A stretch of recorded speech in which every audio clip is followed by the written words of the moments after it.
चलिए, तो आज हम लोग बात करेंगे केमिकल काइनेटिक्स का नया चैप्टर। तो सबसे पहला हम केमिकल काइनेटिक्स के बारे में आज हम लोग आप लोग के सामने बात करेंगे। केमिकल काइनेटिक्स, केमिकल काइनेटिक्स ये सेकेंड चैप्टर है आपका केमिकल काइनेटिक्स, जिसके बारे में आज हम लोग बात करेंगे। केमिकल काइनेटिक्स के बारे में हम लोग लिखेंगे topic of chemical kinetics. Chemical kinetics में हम लोगों को कौन कौन सा टॉपिक पढ़ना है और क्या पढ़ना है, इसके बारे में हम आज आपके सामने बात करते हैं। बहुत इंपॉर्टेंट टॉपिक है और बहुत अच्छा टॉपिक है। आइए तो हम आपके सामने बात करेंगे और बहुत ही समझिए तो इससे सवाल आपको ऑर्डर ऑफ रिएक्शन या रेट ऑफ रिएक्शन को डिफाइन करने के लिए पूछा जाता है एग्ज़ाम में, बिहार बोर्ड में चाहे सीबीएसई बोर्ड में, है ना, दोनों बोर्ड में। तो सवाल ये उठता है कि अगर आपका इससे जो सवाल आएगा वो किस तरीके का सवाल, न्यूमेरिकल भी रहता है और सवाल थ्योरेटिकल भी रहता है। बिहार बोर्ड में न्यूमेरिकल इसका नहीं पूछता है, लेकिन इसका जो है सीबीएसई बोर्ड में न्यूमेरिकल प्लस थ्योरी दोनों पूछता है ना। तो सीबीएसई में और बिहार बोर्ड में थोड़ा सा अंतर है। आइए तो सबसे पहला इसका हम टॉपिक के बारे में बात करते हैं कि क्या होता है। पहला है, इसमें हम लिखेंगे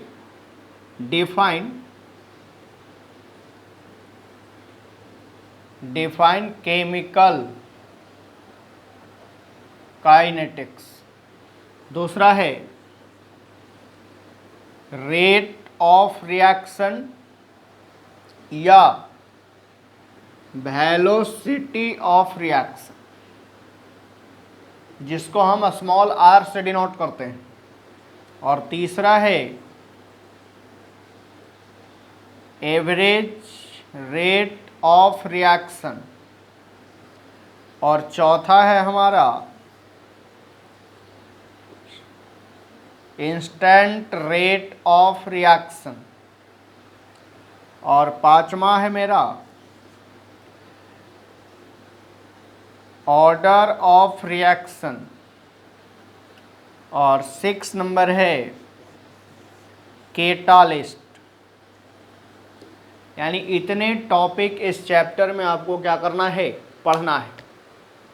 तो सबसे पहला इस चैप्टर का जो बहुत इंपॉर्टेंट टॉपिक है वो है आपका ये वीवीआई, 12th के लिए और आईआईटी और नीट के लिए भी, ये सभी के लिए इम्पॉर्टेंट है आपका। फिर आपका सवाल ऑर्डर ऑफ रिएक्शन, ये भी बहुत इम्पॉर्टेंट है। आईआईटी और नीट और 12th बोर्ड के लिए भी बहुत इम्पॉर्टेंट है। फिर कैटालिस्ट से एक सवाल रहता है 12th में, 12th में कैटालिस्ट से एक सवाल रहता है। तो ये सारे सवाल आपको पूछे जाएंगे बिहार बोर्ड में और सीबीएसई बोर्ड में। तो अब रही बात कि ये सारे जो सवाल हैं, जो आपके एटम हैं और जो इसके बारे में आप बात जो करेंगे, इसके बारे में हम लोग बारी बारी से इसको देखते हैं। सबसे पहला केमिकल काइनेटिक्स को देखते हैं, उसके बाद रेट ऑफ रिएक्शन और ऑर्डर ऑफ रिएक्शन को देखेंगे। तो फिलहाल हम इसको सबसे पहले बात करेंगे। आप इसको जल्दी छाप लीजिए, फिर दिखाते हैं आपको। जितना जल्दी हो सके आप इसको लिख लीजिए, तब आपको आगे दिखाते हैं।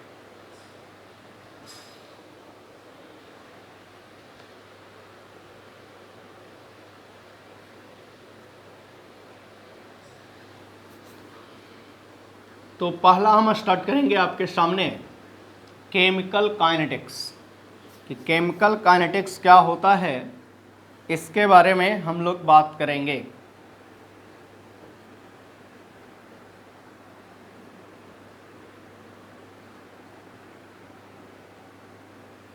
चलिए बात करते हैं केमिकल काइनेटिक्स का।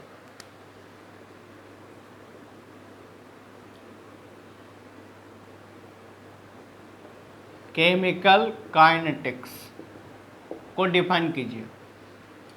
कहता है branch of chemistry in which deals with the rate of reaction and factor affecting rate of reaction is called chemical kinetics.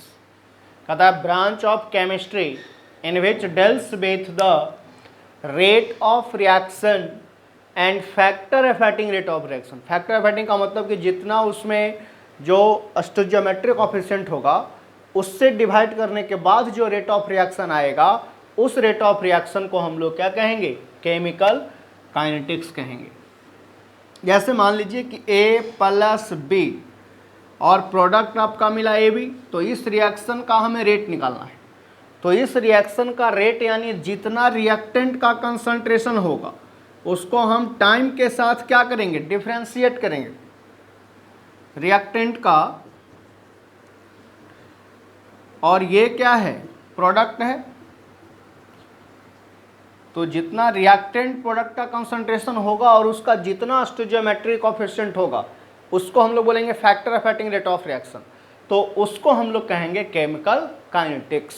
तो ये हमने एग्जांपल आपको दिखाया कि अगर मान लीजिए कि A plus B product reactant मिल करके AB बनाया और इसका रेट ऑफ आपको क्या कर निकालना है, रिएक्शन निकालना है. तो आप कैसे निकालेंगे ये भी हम आपके सामने बात करेंगे. फिर आप इसको जल्दी लिखिए, तब हम रेट ऑफ रिएक्शन के ऊपर आगे बात करेंगे.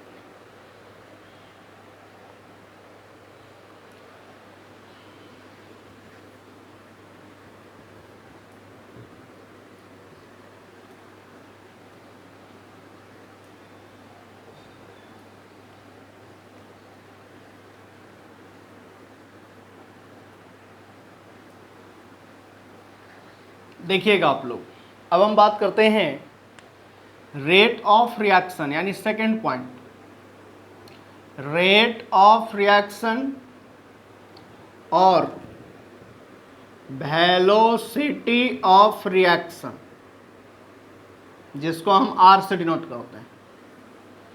सेकंड पॉइंट हमारा है रेट ऑफ रिएक्शन और वेलोसिटी ऑफ रिएक्शन. तो आइए जिसको स्मॉल r से डिनोट करते हैं. आप एग्जाम्पल लिखिए, उसके बाद हम आपको डेफिनेशन समझाएंगे. मान लीजिए कि A रिएक्टेंट है और B आपको प्रोडक्ट मिला. इस रिएक्शन का आपको रेट निकालना है. क्या निकालना है, रेट. तो ये जो रिएक्टेंट है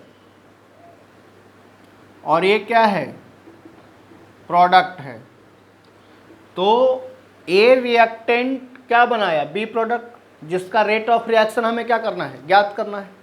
तो कहता है कि किसी भी केमिकल रिएक्शन का जितना change in concentration of reactant और जितना change in concentration of product होगा जो पर यूनिट टाइम के साथ चेंज करता है, यानी उसको डिफरेंशिएट कर देते हैं, तो उसको हम लोग कहते हैं रेट ऑफ रिएक्शन या velocity of reaction.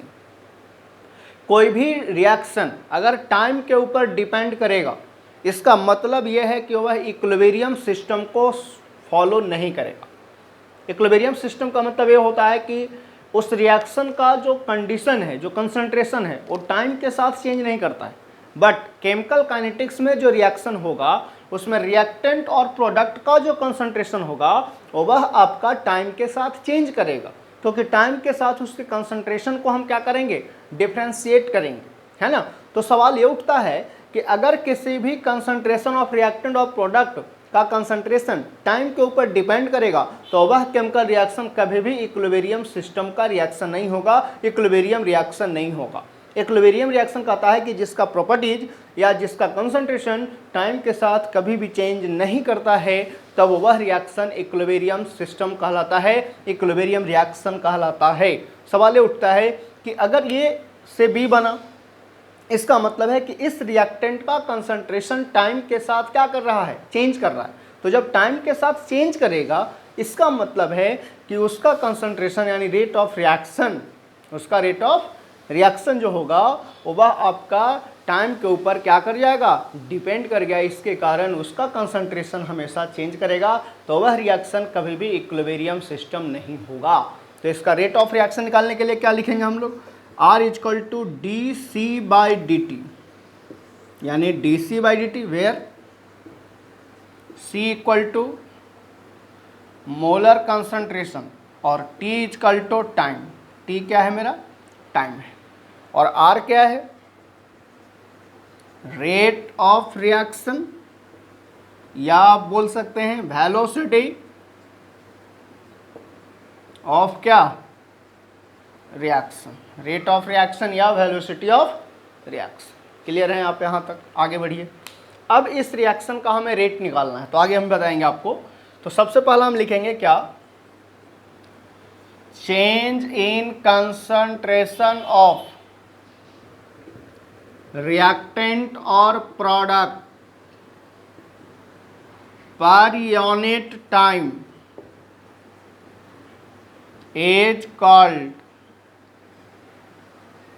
Rate of reaction या वेलोसिटी ऑफ रिएक्शन।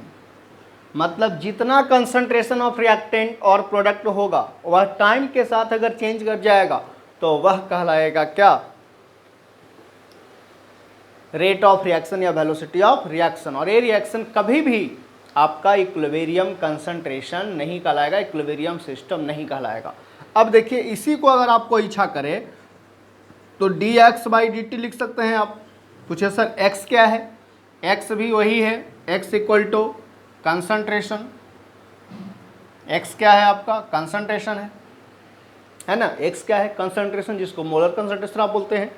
अब चलिए, इसी को आप किताब में लिखल देखिएगा, R equal to delta C by delta T।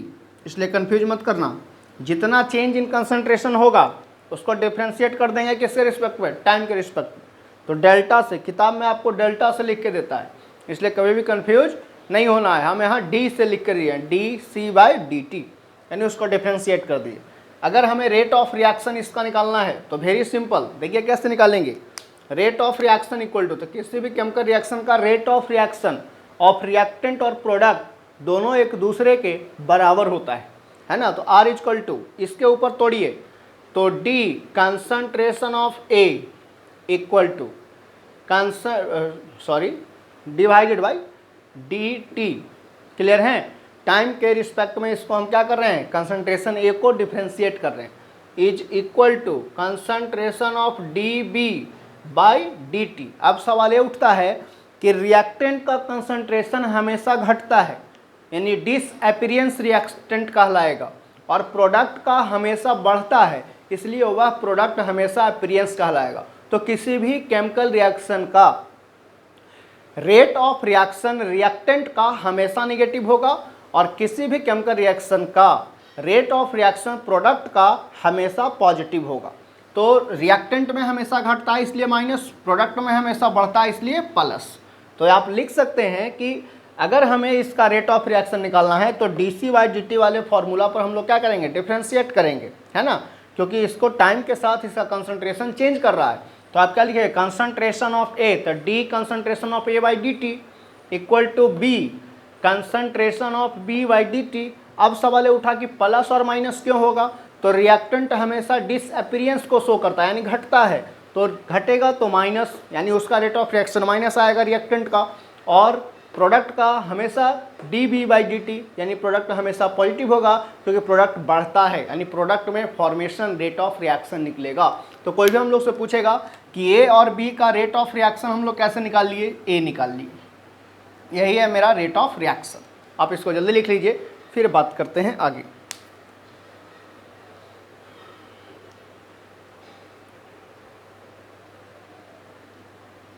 चलिए, तो अब हम एक गैसियस रिएक्शन के बारे में आपको दिखाते हैं, उसके बाद आगे बढ़ेंगे।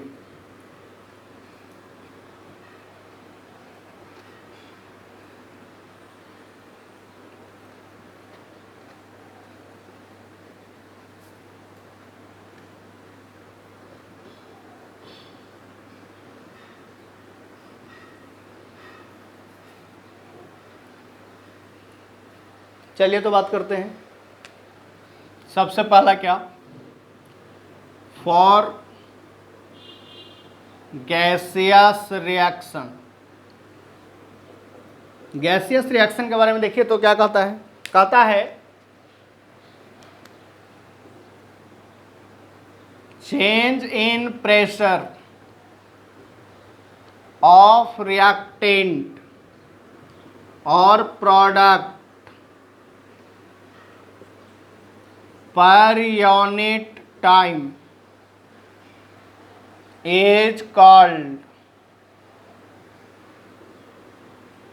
rate of reaction या velocity of reaction, rate of reaction या velocity of reaction।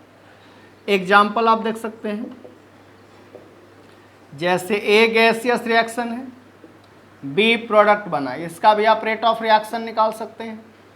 तो गैसियस का यूनिट होता है क्या, प्रेशर, मतलब गैस का प्रेशर लिख सकते हैं हम, और प्रेशर का यूनिट क्या होता है, एटीएम।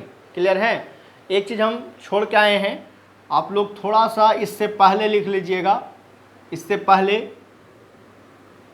यूनिट ऑफ आर यानी रेट ऑफ रिएक्शन का यूनिट हमसे छूट गया, फिर से लिख लीजिएगा आप, यानी रेट ऑफ रिएक्शन आर का यूनिट क्या होगा। देखिए तो डी बाई डी टी, तो सी कंसंट्रेशन है जी, तब कंसंट्रेशन यानी मोलारिटी को मोलर कंसंट्रेशन, तो मोल पर लीटर और पर टाइम, आप मोल पर लीटर को लिख सकते हैं सी या एम, मोल पर लीटर को क्या लिख सकते हैं, सी या एम। तो आप इसी को लिख सकते हैं सी टाइम इनवर्स, और इसी को आप लिख सकते हैं एम टाइम इनवर्स, यानी ये इसका मोलर कंसंट्रेशन। मोल पर लीटर को कंसंट्रेशन के बारे में बता दिया, मोलर कंसंट्रेशन के बारे में, तो उसको हमने लिखा सी और एम टाइम इनवर्स, तो C time inverse M time inverse. तो कोई पूछेगा कि रेट ऑफ रिएक्शन का यूनिट क्या होगा, तो टाइम इनवर्स यानी सी टाइम इनवर्स और एम टाइम इनवर्स क्या है, मोलर कंसंट्रेशन है, दोनों का दोनों कैसा है, मोलर कंसंट्रेशन। कैसा है दोनों का दोनों, मोलर कंसंट्रेशन है दोनों का दोनों।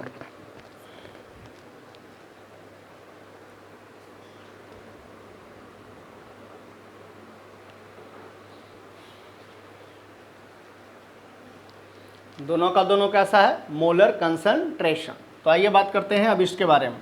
हम लिखेंगे इसका आर रेट ऑफ रिएक्शन, तो प्रेशर है तो डीपी बाई क्या हो जाएगा, dt। आप इसी को किताब में लिख सकते हैं R equal to delta P by delta T, एक किताबी लैंग्वेज हो गया। अब हम लोग लिखेंगे इसका यूनिट, यानी यूनिट ऑफ प्रेशर या unit of rate of reaction, तो क्या होगा, रेट ऑफ रिएक्शन आर का यूनिट। देखो तो प्रेशर का यूनिट क्या होता है, एटीएम, तो आप लिख सकते हैं एटीएम टाइम, टाइम के रिस्पेक्ट में इसको आप डिफ्रेंशिएट कर रहे हैं, तो एटीएम पर time DP by D T. तो इसका प्रेशर का यूनिट हो गया एटीएम, और टी टाइम आपने लिख दिया, टाइम का आवर भी लिख सकते हैं आप सेकेंड भी लिख सकते हैं। क्लियर है। चलिए, तो ये तो यूनिट था, आप लोग यूनिट को ध्यान में रखेंगे। ऊपर भी हम यूनिट लिखे हैं रेट ऑफ रिएक्शन का कंसंट्रेशन के लिए, और यहाँ प्रेशर के लिए। आप इसको जल्दी छाप लीजिए जितना जल्दी हो सके।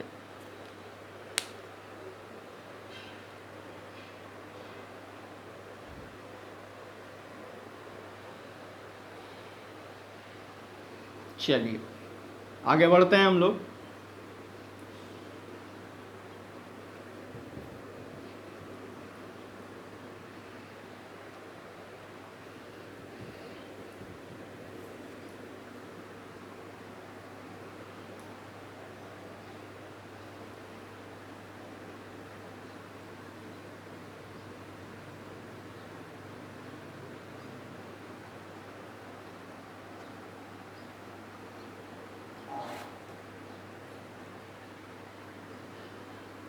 चलिए तो दिखाते हैं आपको हम आगे क्या कहता है हमारा, इसके बारे में बात करते हैं।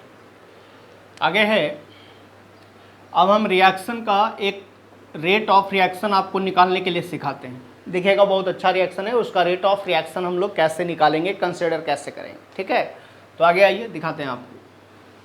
हमने एक रिएक्शन लिखा SO2J, इसको रिएक्शन कराया O2G के साथ, रिवर्सिबल रिएक्शन SO3G। या ये गैसियस रिएक्शन है, तो कोई भी गैसियस रिएक्शन रिवर्सिबल रिएक्शन को फॉलो करता है। क्लियर है आप लोग? आगे बढ़िए। अब इस इक्वेशन को बैलेंस कीजिए। तो यहाँ हमारा ऑक्सीजन 2 और 2 4 गो, यहाँ 3 गो। तो हम लोग क्या करेंगे, ऐसा सुटेबल इंटीजर से मल्टीप्लाई यहाँ करेंगे 2 से। अब देखिए यहाँ हो गया 2 दूना का 4 और 2 6 गो, और यहाँ हम 2 से मल्टीप्लाई कर दें। क्योंकि सल्फर मेरा यहाँ 2 था तो यहाँ 1 ही था ना, तो 2 से मल्टीप्लाई किया तो 2 सल्फर और 3 दूना का 6 ऑक्सीजन। देखिए 6 ऑक्सीजन के बराबर हो। क्लियर है? आगे बढ़िए। अब कहता है कि अब इसका इक्विलिब्रियम सिस्टम में ये तो फॉलो नहीं करेगा, क्योंकि इसका कंसंट्रेशन टाइम के साथ क्या कर रहा है, चेंज कर रहा है। तो किसी भी केमिकल रिएक्शन का टाइम के साथ अगर कंसंट्रेशन चेंज करे, उसका प्रॉपर्टी चेंज करे, तो वह रिएक्शन कभी भी इक्विलिब्रियम सिस्टम को फॉलो नहीं करेगा। इसको बात को ध्यान में रखना है। तो आइए बात करते हैं, यानी केमिकल काइनेटिक्स का कोई भी रिएक्शन जो होगा वह रिएक्शन कभी भी इक्विलिब्रियम सिस्टम को फॉलो नहीं करेगा, क्योंकि वह टाइम के साथ चेंज कर रहा है। जबकि इक्विलिब्रियम कहता है कि टाइम के साथ चेंज मेरा प्रॉपर्टीज नहीं कहता है। यह इक्विलिब्रियम का कहना था। यहाँ केमिकल काइनेटिक्स कहता है कि मेरा कंसंट्रेशन टाइम के साथ क्या करेगा, चेंज करेगा, तब ना हम रेट ऑफ रिएक्शन निकालेंगे। अगर मेरा प्रॉपर्टीज या कंसंट्रेशन चेंज ही नहीं करेगा तो हम केमिकल रिएक्शन का कैसे रेट ऑफ रिएक्शन कंसीडर कर सकते हैं? नहीं कर सकते हैं। क्लियर है? तो आगे बढ़िए। T1 पर हमने लिया इसका 5 PM। चलिए 5 बजे हम रिएक्शन कराने के लिए जा रहे हैं लैब में, तो हम इसका कंसंट्रेशन को लिया 4 मोल, इसका कंसंट्रेशन लिया 2 मोल। तो आप जानते हैं कि कोई भी reaction at a time product का फॉर्मेशन नहीं करता है। चाहे कोई भी रिएक्शन होगा वह लेबोरेटरी में जाने के बाद एट ए टाइम वह केमिकल रिएक्शन का में फॉलो नहीं करता है, यानी प्रोडक्ट का फॉर्मेशन नहीं करता है एट ए टाइम।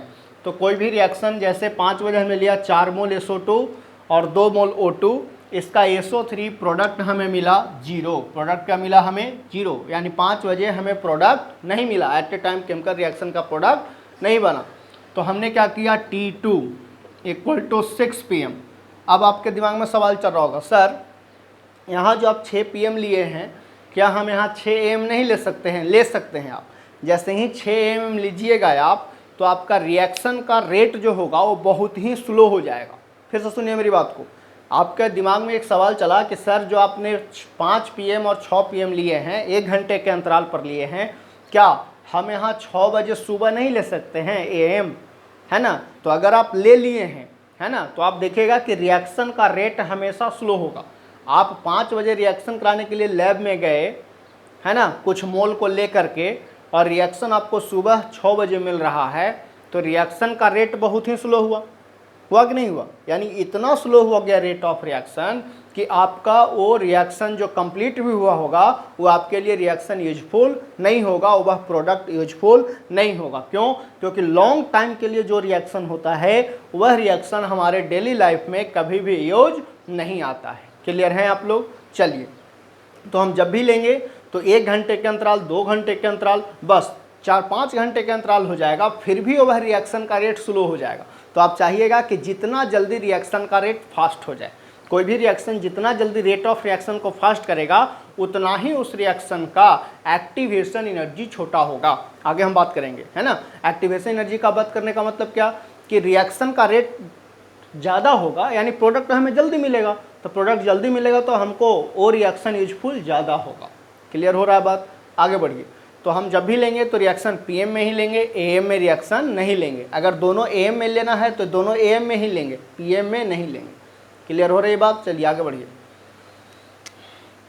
अब यह रिएक्शन कुछ देर बाद चेंज किया तो ये बनाया 2 मोल और ये बनाया 1 मोल, यहाँ बना 2 मोल। मतलब 4 मोल जो 5 बजे था वो खर्च होकर के 2 मोल 6 बजे में बचा, और यहाँ आपका जो ऑक्सीजन का 2 मोल था वो 6 बजे खर्च होकर के 1 मोल बचा, और SO3 का जो हमें प्रोडक्ट मिला वो कितना मोल मिल गया? 2 मोल। 2 मोल प्रोडक्ट मिल गया, है ना। तो आगे बढ़िए, क्या लिखेंगे अब हम लोग इसको। अब इसका हम रेट ऑफ रिएक्शन आपको निकालने के लिए सिखा रहे हैं। तो हम लोग क्या जानते हैं, as B not at R = dC/dt। इसी वाले फॉर्मूला पर हमको क्या करना है छोटू, इसको निकालना है रेट ऑफ रिएक्शन। तो आइए हम बारी बारी से सभी रेट ऑफ रिएक्शन को आपको निकाल करके सिखाते हैं, कैसे निकाला जाता है रेट ऑफ रिएक्शन, इसके बारे में। आइए सबसे पहला बहुत आसान सवाल, हम आपको रेट ऑफ रिएक्शन निकाल के सिखाते हैं। सबसे पहला देखिए हम रेट ऑफ रिएक्शन निकालने जा रहे हैं। Rate of reaction with respect to of SO2G equal to, इस वाले फॉर्मूला पर ले चलिए, तो DC, तो D कंसंट्रेशन किसका, SO2 का ना, तो SO2 को आप निकाल लीजिए, C के जगह SO2G रख दीजिए, भागा DT। क्लियर है, आगे बढ़िए। इक्वल टू, देखो तो बाबू आप क्या करते थे इंथैल्पी में, केमिकल थर्मोडायनेमिक्स में पढ़ाए थे कि कोई भी अगर डेल्टा H निकालना है, डेल्टा E निकालना है, डेल्टा S निकालना है, तो हम लोग क्या करते थे, फाइनल माइनस इनिशियल। तो यहाँ देखिए तो फाइनल माइनस इनिशियल, यानी जितना मोल मतलब आपका 6 बजे मिला उसमें से माइनस कर दें किसको, इनिशियल मोल को, यानी 4 मोल को। चलिए तो SO2 वाले को ही करेंगे, क्योंकि SO2 का आप डिफ्रेंशिएट करके निकाल रहे हैं, तो क्या लिखेंगे आप, 2 - 4 भागा कितना बजे, टाइम के रिस्पेक्ट में ना डिफ्रेंशिएट कर रहे हैं, हाँ तो टाइम कितना है 6 - 5, तो 6 - 5 इक्वल टू क्या आ जाएगा, जो देखिए यहाँ -2/1 इक्वल टू -2 मोल पर लीटर पर hours.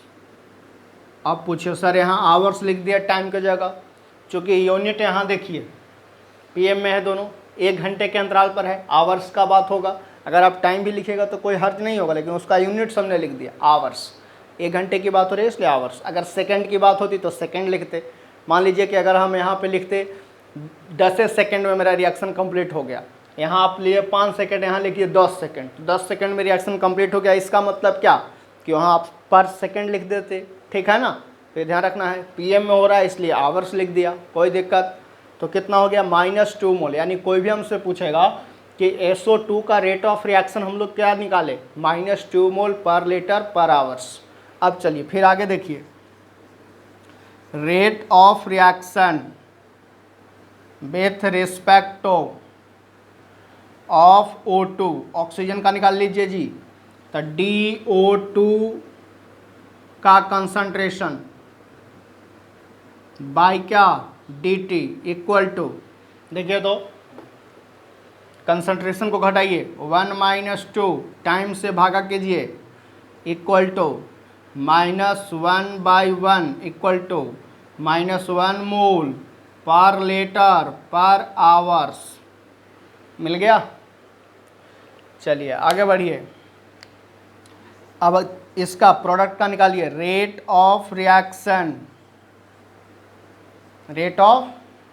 Reaction with respect of SO3G equal to DSO3G by क्या, DT इक्वल टू कितना हो जाएगा, हो 2 - 0 बाई 6 - 5, तो 2/1, यानी कितना हो गया 2 मोल पर लीटर पर आवर्स। ये इसका रेट ऑफ क्या निकल गया, रिएक्शन निकल गया, इस केमिकल रिएक्शन का। तो एक चीज़ और लिखते हैं हम यहाँ, रिएक्टेंट मेरा हमेशा डिसअपीयरेंस होगा, यानी देखिए तो रिएक्टेंट का रेट माइनस दोनों आया कि नहीं, और प्रोडक्ट का रेट हमेशा प्लस आया। तो हम इससे पहले ही आपको बता के लाए थे कि रिएक्टेंट हमेशा डिसअपीयरेंस होगा जो निगेटिव होगा, और प्रोडक्ट हमेशा फॉर्मेशन होगा जो अपीयरेंस होगा, हमेशा रेट ऑफ रिएक्शन उसका पॉजिटिव होगा, और रिएक्टेंट का हमेशा रेट ऑफ रिएक्शन निगेटिव होगा। क्लियर हो रही बात, आगे बढ़िए। तो ये है डिसअपीयरेंस, डिसअपीयरेंस मीन्स निगेटिव, और ये क्या है भाई आपका अपीयरेंस, अपीयरेंस मीन्स पॉजिटिव, या इसी को आप लिख सकते हैं rate of formation, rate of formation. देखिए हमेशा फॉर्मेशन पॉजिटिव होगा। तो ये तो हुआ इसका कंसंट्रेशन ऑफ रिएक्टेंट। हम लोग क्या किए, बस जितना कंसंट्रेशन था फाइनल माइनस इनिशियल कर दिए, और टाइम वाले से उसको डिवाइड कर दिया, तो हमें क्या मिल गया, रेट ऑफ रिएक्शन। क्लियर है, तो सभी का रेट ऑफ रिएक्शन हम इंडिविजुअल ने आपको निकाल के सिखाया। आप इसको जल्दी लिखिए, फिर बात करते हैं।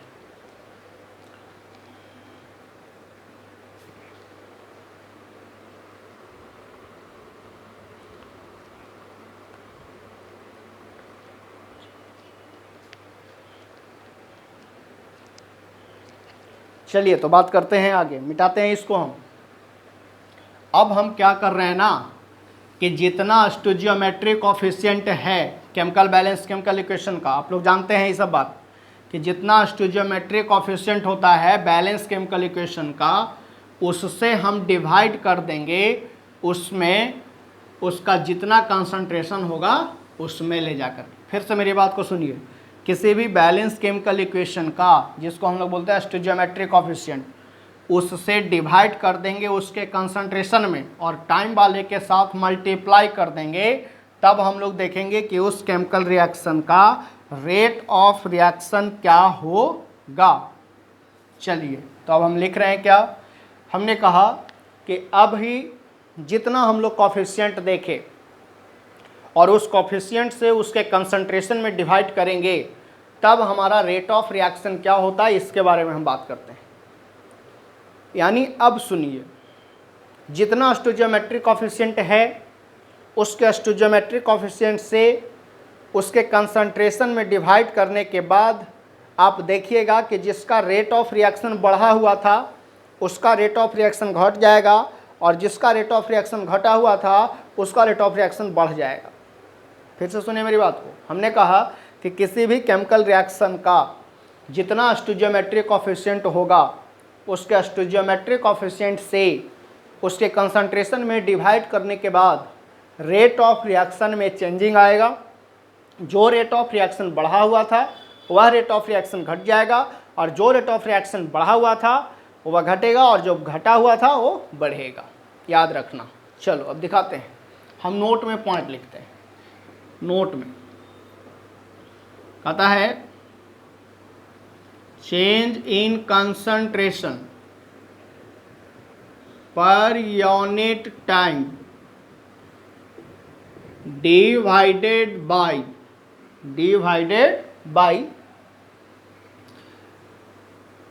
their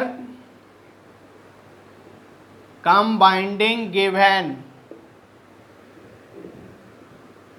balance chemical equation,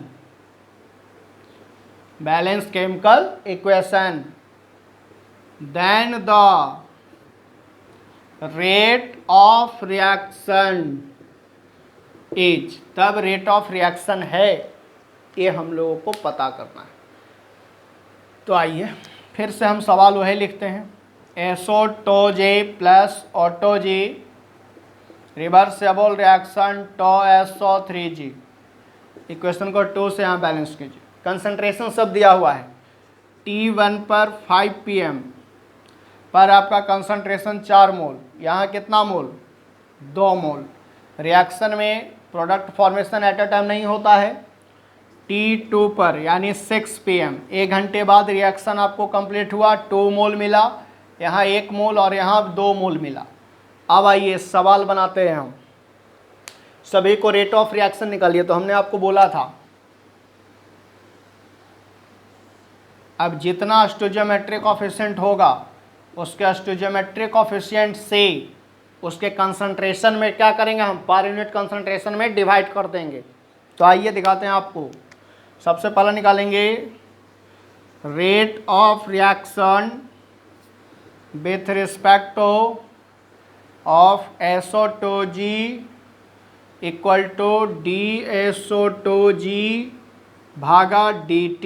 तो क्या लिखेगा भाई, यहाँ हो गया 2 मोल, तो 2 - 4 भागा 6 - 5। देखो तो जी, अब इसका स्टोइचियोमेट्रिक कोएफिशिएंट कितना है, 2, यानी इसका मोल कितना है, 2। तो 2 मोल उसके कंसंट्रेशन में डिवाइड करिए, तो डिवाइड किए तो आप देख रहे होंगे कि 2 जो कंसंट्रेशन से आपने डिवाइड किया है ना, यानी स्टोइचियोमेट्रिक कोएफिशिएंट से जो डिवाइड किया है आप उससे कंसंट्रेशन में, तो आप देखिए कंसंट्रेशन में डिवाइड किए हैं लेकिन टाइम के साथ क्या किए हैं, उसको मल्टीप्लाई किए हैं। तो अब इसका निकालिए, तो हमने कहा था कि जिसका रेट ऑफ रिएक्शन बढ़ा हुआ था वो घटेगा, जिसका घटा हुआ था वो बढ़ेगा। कब? जब स्टोइचियोमेट्रिक कोएफिशिएंट से उसके कंसंट्रेशन में डिवाइड करेंगे तब। देखिए तो यहाँ कितना हो गया, -2/2 इक्वल टू 6 - 1, तो 1 हो गया यहाँ, 6 - 5 1 हो गया, और 2 ये तो 2 हो गया, कट गया, कितना आ गया, -1 मोल पर लीटर पर आवर्स। क्लियर है?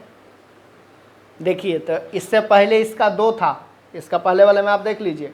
देखिए 2 से जैसे ही यहाँ डिवाइड करने के बाद कंसंट्रेशन में कितना आ गया, 1, यानी -2 से -1 हुआ, तो बढ़ा ना जी। आगे आइए, rate of reaction with respect of O2 क्या लिखेगा, dO2/dt।